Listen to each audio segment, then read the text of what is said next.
Good morning, good evening and good afternoon YouTube. Welcome back to Galway, Ireland.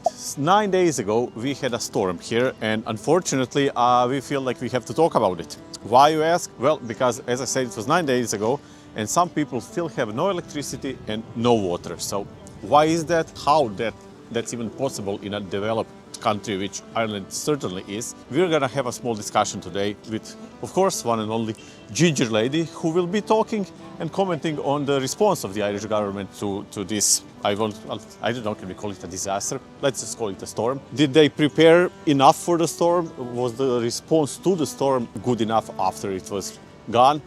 I don't know. I'm not Irish, so I don't feel like it's acceptable for me to talk about it, but we have someone here who is.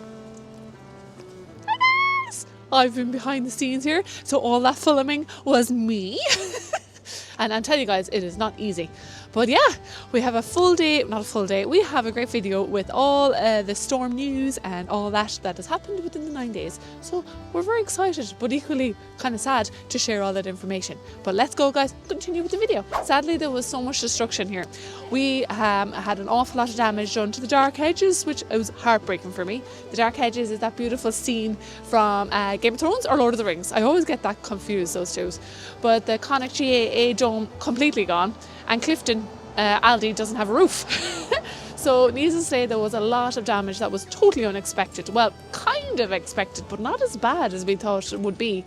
As anyone that's on our little island knows, every time we get a red warning, I won't do air quote, it never really is as bad as this one. So yeah, there was a huge amount of destruction, guys, and it's probably going to cost a couple of beans to fix all of this damage that has been done. But in my family home, my dad's oldest tree was knocked, and that was very upsetting because that tree was probably over 100 years old, and there was about 13 other trees knocked in on his land also, which was awful to deal with because the government obviously doesn't come and clear these things up.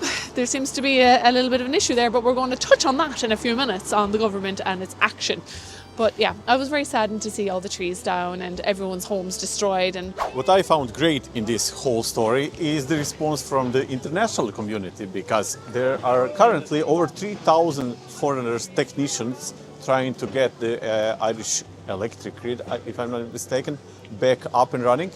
And I know that Poland and Denmark contributed with with the generators and stuff like that. So people are helping, and I think that's great. It's always I would say the best stories out of a disaster like this are people coming together. Actually, my question is does Ireland not have enough of electric workers, I guess, from its, I'm guessing there's a national company or something that's in charge of the electric grid to fix all of that, or is it just that the damage was too extensive and it's just impossible to be dealt with one country? I don't know, comment section, tell me what you think. I was actually pondering this myself. We'll walk a little further here, guys. We're disturbing the elderly people having a chat.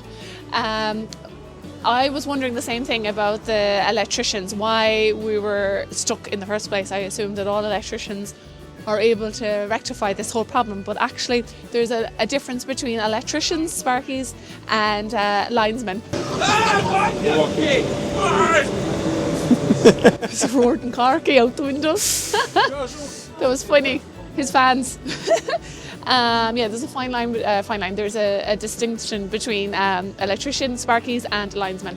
We don't have enough of those guys in our country to fix this because it was it's not as simple as wiring in a house.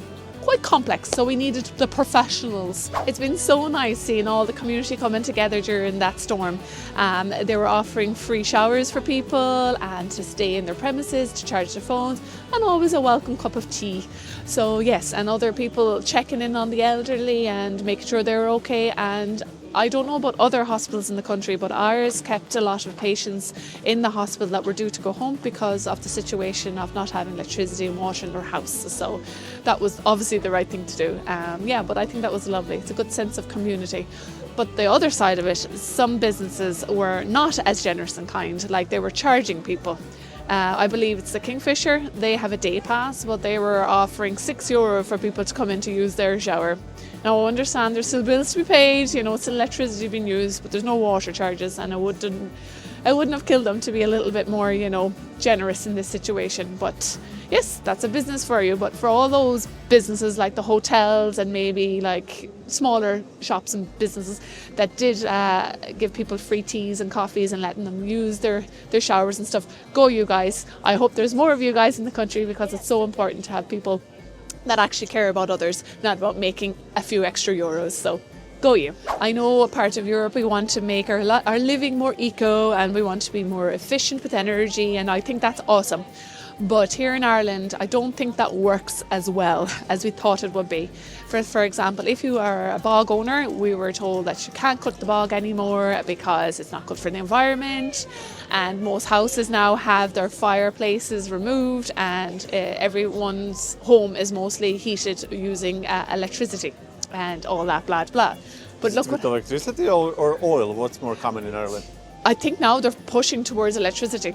So that initiative was not great, because a lot of people that still have their own fireplaces and probably still cut their bog, they were the best in this whole situation. They were able to light a fire in the house, keep their home nice and warm. Some of them were putting pots on top of their little open fire, so they were able to boil water. I think, for me personally, it's not one rule doesn't fit everybody. I think if it was me and I had my own house, I would be delighted to have an open fire, because if I was depending wholly on a house that's built for 2025, that it's perfectly suited to the European way, I think I would have been super annoyed, because the ones that did have availability to a fire and all that, they were doing a lot better than the ones without. The ones without has had an awful struggle for the last 9 days. Their poor mental health has been very much so affected. It's been a very dark and Are you talking cold. just about the bog? What's a bog? A bog is where you get turf, and turf is what you use for So your fire. Are you talking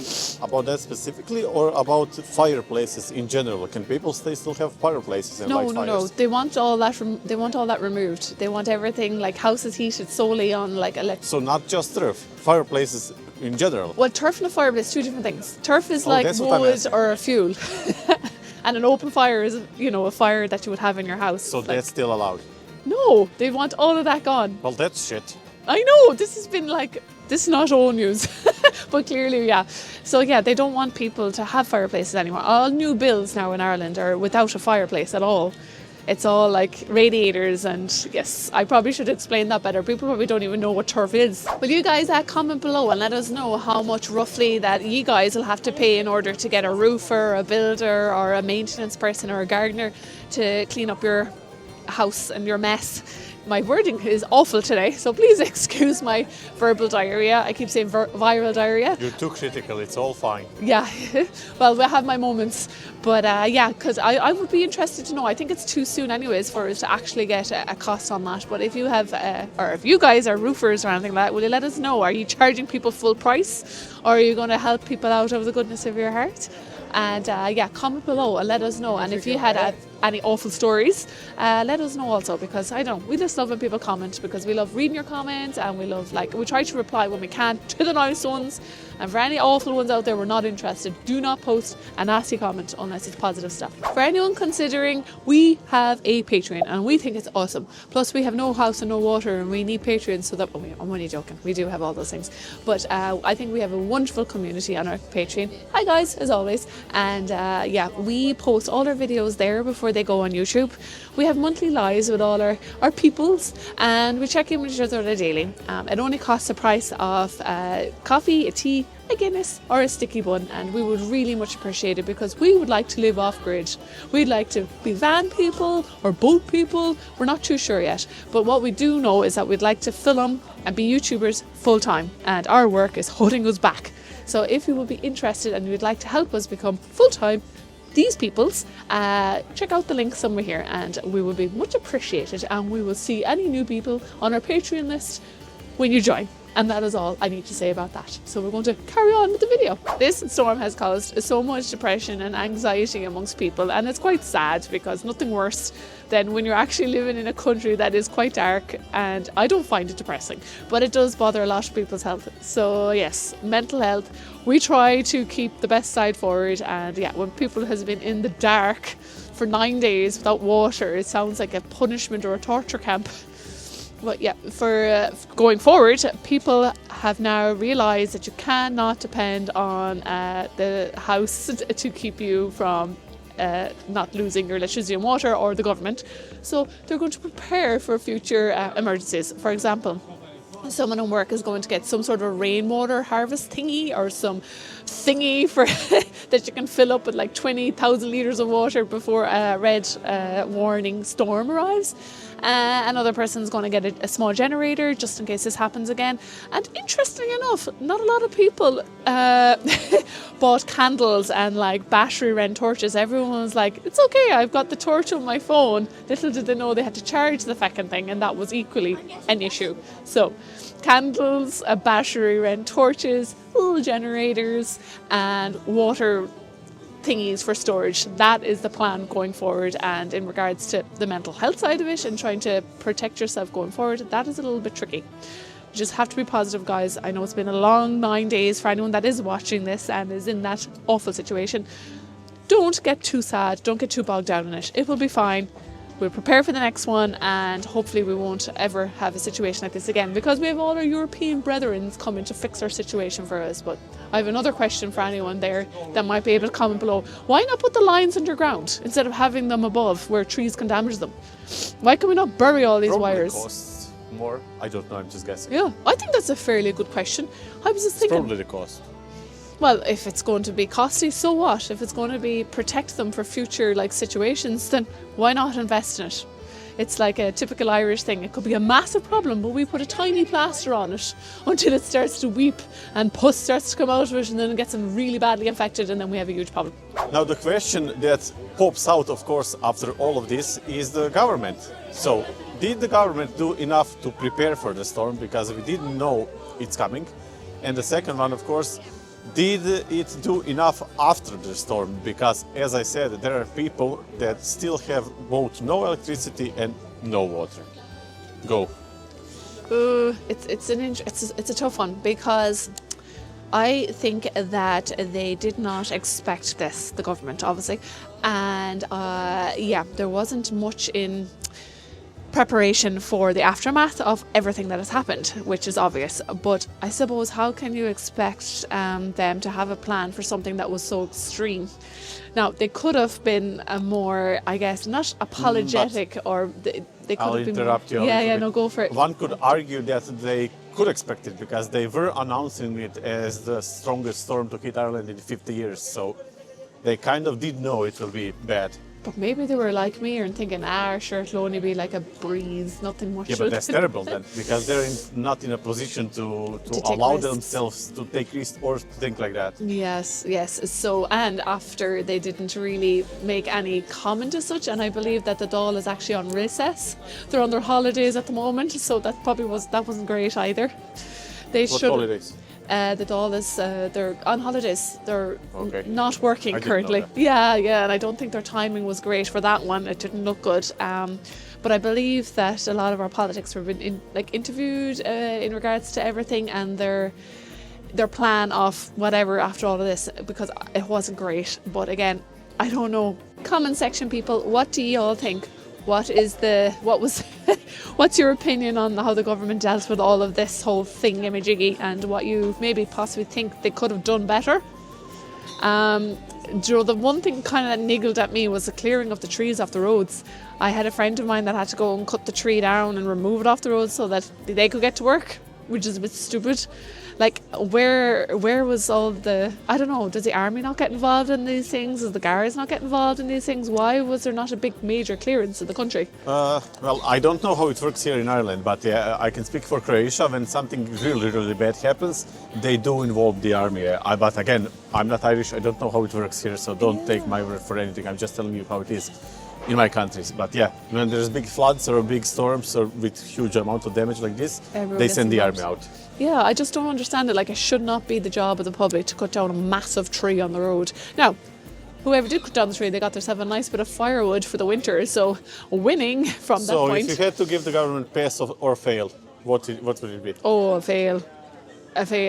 I think if they just went and they made a public, not an apology because they don't have to apologise for something, but if they kind of comforted people a little bit more and kind of reassured them a little bit more and was a little bit more understanding of people's situation, not going on holidays and buying €500,000 walls and fucking bike sheds and keeping money for situations like these, I think we would have been better off.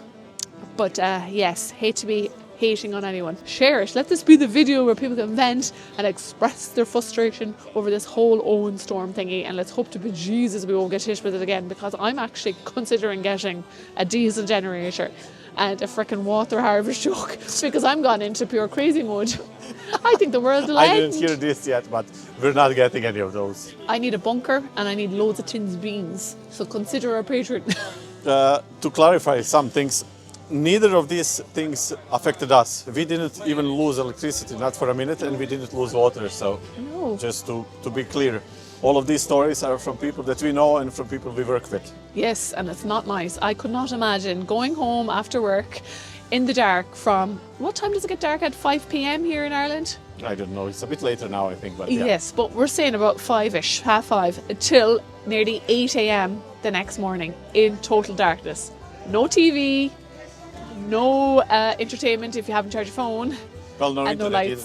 either. Yes, There was no service either. he would die I would read a book probably. I do read. by candlelight.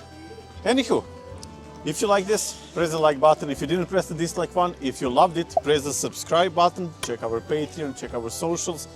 Comment about all of these things that we covered in this video. Tell us what you think, what was your experience. And we'll see you next one. And if I get ever stuck in a bunker situation and it's an emergency, I hope it's with my best friend. He's the best. He's so good. He has so much patience. Where's your bag? How are you doing your signature move? Because I left my bag in work. See, this is why No, I've been you're lost doing it without with him. my bag. But it's not the same. The blue one has to be a red one. Okay, guys, we better do a check first. Oh, Jesus Christ. We need to give them a belt to the bag. It's a wrap, guys. Let's go. I went the wrong side.